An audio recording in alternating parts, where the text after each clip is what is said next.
അവധിക്കാലം ആഘോഷിക്കാൻ ആഗ്രഹിക്കുന്ന നിരവധി പേരുടെ സ്വപ്ന രാജ്യമാണ് ജപ്പാൻ.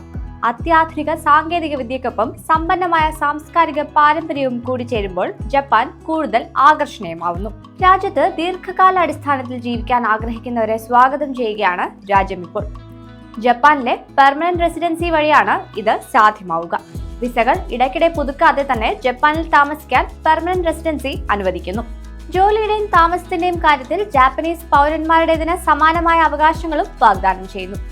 ഒരു വികസിത രാജ്യത്ത് ജോലിയും ജീവിതവും അടിപൊളിയാക്കാൻ ആഗ്രഹിക്കുന്നവർക്ക് ചുരുങ്ങിയ ചെലവിൽ സ്വപ്നം യാഥാർത്ഥ്യമാക്കാനാണ് വഴിയൊരുങ്ങുന്നത്. പക്ഷേ PR നേടുന്നത് അത്ര എളുപ്പമല്ല. കർശനമായ യോഗ്യതാ മാനദണ്ഡങ്ങൾ ഉറപ്പുവരുത്തിയാവും അനുമതി. വിസ നിയന്ത്രണങ്ങളെക്കുറിച്ച് ആശങ്കപ്പെടാതെ നിങ്ങൾക്ക് തൊഴിലുടമകളെ സ്വതന്ത്രമായി മാറ്റാൻ കഴിയും.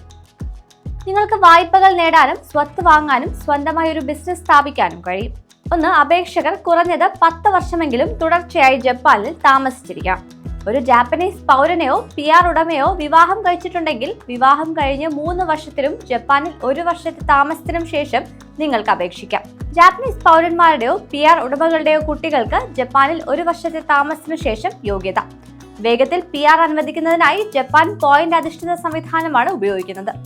അക്കാദമിക് പശ്ചാത്തലം, പ്രൊഫഷണൽ കരിയർ, വാർഷിക ശമ്പളം, മറ്റ് മാനദണ്ഡങ്ങൾ എന്നിവയെ അടിസ്ഥാനമാക്കിയാണ് ഈ പോയിന്റുകൾ നൽകുന്നത്. 70 പോയിന്റുകൾ നേടിയാൽ 3 വർഷത്തിനു ശേഷം അപേക്ഷിക്കാം. 80 പോയിന്റോ അതിൽ കൂടുതലോ നേടിയാൽ 1 വർഷത്തിനു ശേഷം അപേക്ഷിക്കാം.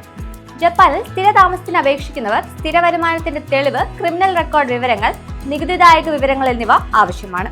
അപേക്ഷിക്കാൻ ആവശ്യമായ രേഖകൾ കുറ്റകൃത്യങ്ങളിൽ പങ്കാളിയായാലോ നികുതി അടയ്ക്കുന്നതിൽ വീഴ്ച വരുത്തിയാലോ വ്യക്തി ജപ്പാന് പുറത്ത് ദീർഘകാലം താമസിച്ചാലോ PR റദ്ദാക്കാനാവും.